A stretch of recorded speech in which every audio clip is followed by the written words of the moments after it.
आपके सामने आपने देखा ये पूरी प्रस्तुति थी जो सरकार अपने देशवासियों से और अपने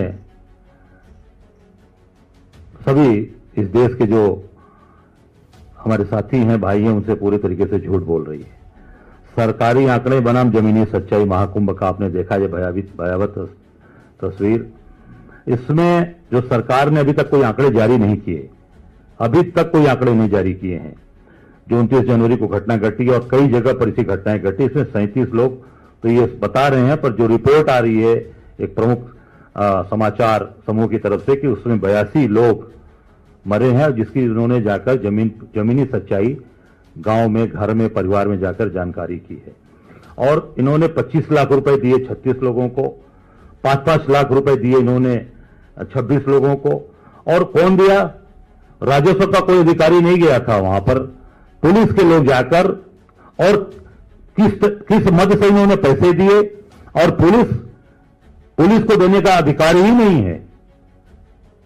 पैसा अगर देने का अधिकार सरकारी व्यवस्था में है तो वो डीएम या तहसील के लोग, एसडीएम, नायब तहसीलदार, तहसीलदार जाएगा, राजस्व को लग जाएंगे और पैसा जाकर देते हैं और उनसे सिग्नेचर कराते हैं। पुलिस कैसे गई थी? पुलिस किसके कहने से गई थी और किस तरीके से पुलिस ने जाकर लोगों को पैसे दिए और उनसे अंगूठे लगवाए और उनसे दस्तखत कराए? ये एक बड़ा प्रश्न है कि सरकार ने किस तरीके से पुलिस को वहां पर भेजा। और इसमें आप देख सकते हैं कि इसमें 19 लोग जिनका कोई उनका वारिस नहीं था, कोई उनको जिसको पैसे दे सके। उसमें जो सबसे दुर्भाग्यपूर्ण है कि जो बीजेपी के वरिष्ठ नेता आदरणीय गोविंदाचार्य जो महासचिव रहे हैं, उनके छोटे भाई के.एन. वासुदेवाचार्य भी मरे। 19 लोगों में है ये।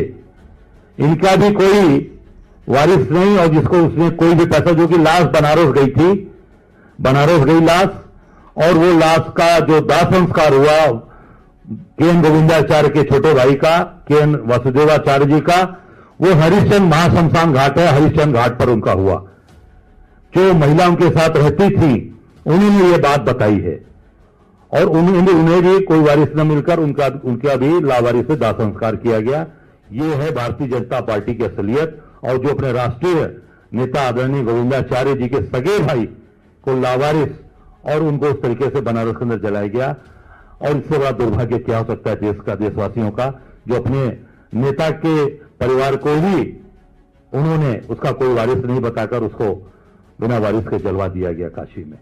ये मैं समझता हूं कि सरकार की पूरी सच्चाई, जो जिस तरीके से उत्तर प्रदेश की सरकार एक अयोध्या के अंदर जैसा इन्होंने जो यहां पर हिंदुत्व की बात करके और बड़ी बड़ी बात कर पूरे प्रतिबंध लगाने की, एक तरफ नगर निगम प्रतिबंध लगाता है, दूसरी तरफ सरकार शराब के ठेके खोलने का आदेश देती है और शराब के ठेके खोले जाते हैं।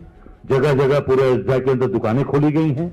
और दूसरा, महाकुंभ में जो भगदड़ हुई उसमें अपने ही राष्ट्रीय महासचिव के सगे भाई को इन्होंने वहां पर लावारिस घोषित करके उनकी डेड बॉडी जलवाई गई।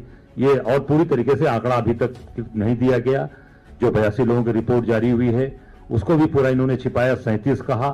और उसमें तमाम सरकारी अधिकारी कर्मचारी, एक वहां पे गाजीपुर के अंजनी राय थे, वो भी उसी भीड़ का हिस्सा दबके मरे दरोगा थे, उसको भी दिखा दिया। उनके घर गया था, वो गांव गाजीपुर के रहने वाले थे बसुका के, उनको भी दिखा दिया कि भीड़ से वो हार्ट अटैक हो गया, उनका हार्ट अटैक किस्म की मृत्यु हुई थी, पर हार्ट अटैक से नहीं हुई थी, वो भीड़ के दबाव के कोई बचाने में लगे थे और बेचारे वहां पर शहीद हुए।